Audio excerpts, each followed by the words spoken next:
Bonjour à tous et à toutes et bienvenue dans cette nouvelle vidéo. Vous avez été plusieurs à me demander de faire une vidéo tuto sur les montages de pêche au toc. Comme je l'ai déjà fait mais il y a très longtemps, c'était la deuxième vidéo si je me souviens bien de ma chaîne. Donc on va reprendre tout ça, un peu la dépoussiérer et puis ma foi c'est parti, générique.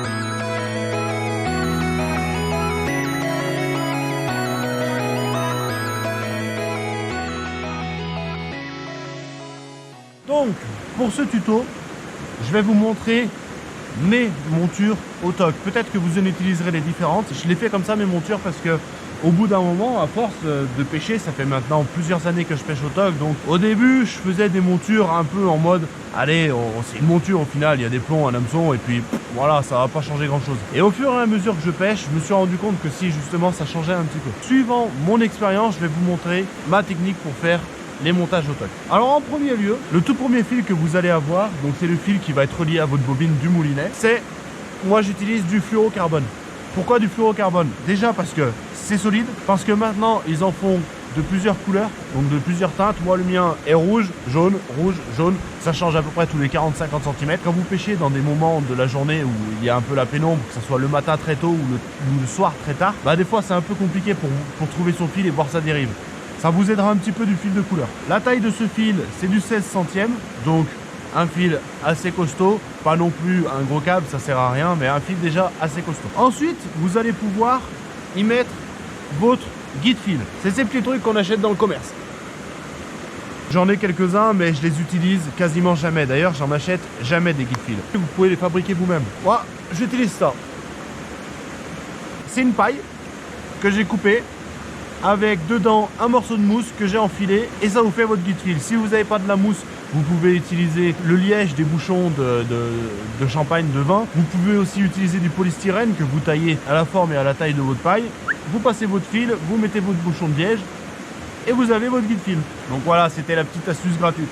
Maintenant, on va pouvoir passer à la pointe de votre fil. Alors je vous le dis, il n'y a aucun placement de produit, c'est vraiment le matériel que moi j'utilise. Depuis le temps que je pêche, j'ai eu le temps d'essayer beaucoup de marques, beaucoup de produits différents, et ça on va dire c'est ce qui me correspond le mieux. Donc je vous invite vraiment à essayer différents produits et à voir justement celui qui vous le colle le mieux à la peau. Moi j'utilise du fluorocarbone, il est bien, c'est un fil qui est assez discret, en plus il est assez solide et ne vrille pas. Pour votre pointe, ça sert à rien de prendre trop grand et pas mettre trop petit non plus. Moi, en général, j'utilise une pointe de 60-80 cm, c'est largement suffisant. Alors, pour attacher le pointe, moi, je vais utiliser le nœud du double chirurgien. Pourquoi ce nœud? Parce que déjà, il est facile à utiliser, il est rapide à faire, et en plus, il est solide. C'est le nœud que j'utilise quasiment tout le temps en la mouche, et quasiment tout le temps au toc aussi. Vous allez les superposer avec votre pointe dans la continuité. Une fois que vous les avez superposés, vous faites une boucle. Une fois que vous avez fait votre boucle, vous passez l'excédent du fil et la pointe à l'intérieur de la boucle. Vous le faites une fois et deux fois. Une fois que ça c'est fait, vous reprenez vos 4 fils et vous serrez.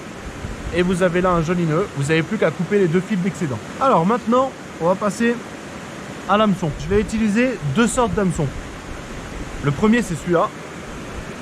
Donc la taille c'est du 10 et de couleur un peu noir bleu marine foncé. Il y en a un autre que j'utilise, ceux-là. Ceux-là c'est du 12 et couleur argentée. La différence d'utilisation entre ces deux, ça va être par rapport à la teinte de l'eau de la rivière. Assez sombre, assez foncé, où il y a eu un beaucoup d'eau et tout ça, là je vous conseille de mettre celui-là. L'argenté dans l'eau, ça va faire des petits flashs et du coup, comme l'eau est très opaque, les truites, ça va peut-être les attirer et peut-être qu'elles vont se dire oh là il y a un petit truc, donc elles vont venir voir et potentiellement prendre l'appât. Si au contrario c'est un moment où l'eau est très claire, je vous conseille d'utiliser ça.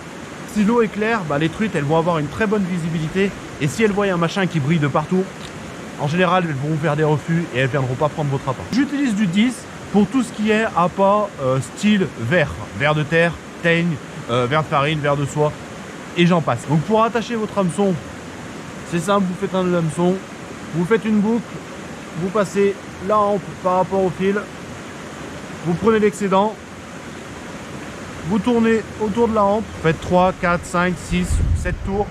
Ça sert à rien d'en faire 50. Vous repassez votre fil dans la boucle, vous tirez et votre hameçon est attaché. Et là on est bon. Donc la pêche au toc, c'est la pêche à l'appât naturel. Donc c'est des appâts vivants. Donc comme je vous ai dit, il y a tout ce qui est vers de terre, enfin vers en général. Il y a aussi tout ce qui est présent déjà dans la rivière, des vers d'eau et des grattes. C'est vraiment les appâts les mieux. Ils sont déjà présents dans la rivière. S'ils sont déjà présents dans la rivière, ça veut dire que les truites s'en nourrissent déjà. Ça va pas paraître pour elles suspicieux. Elles vont se dire tiens, il y a un verre d'eau qui passe, boum, elle va le craquer. Tous ces appâts là sont des appâts de fond. C'est tous des appâts qui, quand vous les jetez dans l'eau, vont couler au fond. Donc du coup, sur votre ligne, il va falloir faire une plombée. Des plombs de numéro 3, des 4, des 5 et même aussi quelquefois des 6. C'est les vraiment petits. Pour la taille des plombs, ça va être en fonction donc du débit d'eau. Plus vous allez pêcher dans des grosses fosses, plus vous allez rajouter des plombs. Plus justement il y aura du débit, plus vous allez rajouter des plombs. Ne mettez pas 50 plombs les uns à la suite des autres, il vaut mieux mettre des plombs un peu plus gros et en mettre un peu moins, ça reste un peu plus discret. Moi je mets à peu près le premier à 20-25 cm de l'hameçon. Après vous mettez le deuxième et le troisième à peu près à 5, 6, 7 cm d'écart les uns des autres. L'hameçon, le premier plomb, le deuxième, le troisième et votre guide fil pour pouvoir gérer votre dérive. Ne mettez pas votre plombée trop près de l'hameçon pour pas que les truites ne le détectent. Plus la rivière sera claire, plus vous mettrez vos plombs loin de votre hameçon, justement pour que les truites toujours ne le détectent pas. C'est toujours la même histoire, hein. Il faut rester le plus naturel et le plus discret possible. Je parlais aussi des appâts tout à l'heure, mais il y a un dernier type d'appât dont je n'ai pas parlé. Sauterelles, grillons, fourmis. L'idéal, c'est du 14. Deuxième chose qu'il faudra modifier, si vous utilisez ces appâts, la plombée va être totalement différente. Comme justement c'est un appât qui va flotter ou rester entre deux eaux, votre plombée devra être beaucoup plus éloignée de votre hameçon. Quand vous allez faire votre dérive, donc les plombs vont couler et votre appât sur l'hameçon aura une longueur suffisante pour pouvoir remonter et faire sa dérive entre deux eaux. Pour résumer, fiez-vous à la rivière où vous êtes. Plus il y aura de l'eau, plus vous allez plomber. Plus il y aura de l'eau, plus vous pourrez mettre un fil épais. Plus l'eau sera claire, plus vous devrez éloigner la plombée de votre hameçon, plus vous devrez faire une monture fine. Et après, ça va être par rapport à l'appât. Donc si c'est un appât de fond, mettez une plombée suffisante pour aller gratter le fond. Et si vous avez des appâts bien plus légers, vos plombs, vous les mettez bien plus haut, vous mettez un fil super fin et vous laissez votre dérive se faire tranquillement avec un hameçon un peu plus petit. Je vous invite aussi à aller checker ma dernière vidéo que j'ai faite. J'invite les gens à me poser différentes questions pour une éventuelle prochaine FAQ pour remercier les 500 abonnés. Allez me poser vos questions. Je vous invite aussi, si vous voulez vraiment soutenir la chaîne et soutenir mes projets, à aller checker mon Utip et pourquoi pas faire des donations. Ça serait top de chez top. Sinon, abonnez-vous, lâchez un pouce bleu. Et puis je vous dis à la prochaine pour une nouvelle vidéo. Moi, je vais aller pêcher et puis on va faire quelques plans de rivière sympas. C'est parti!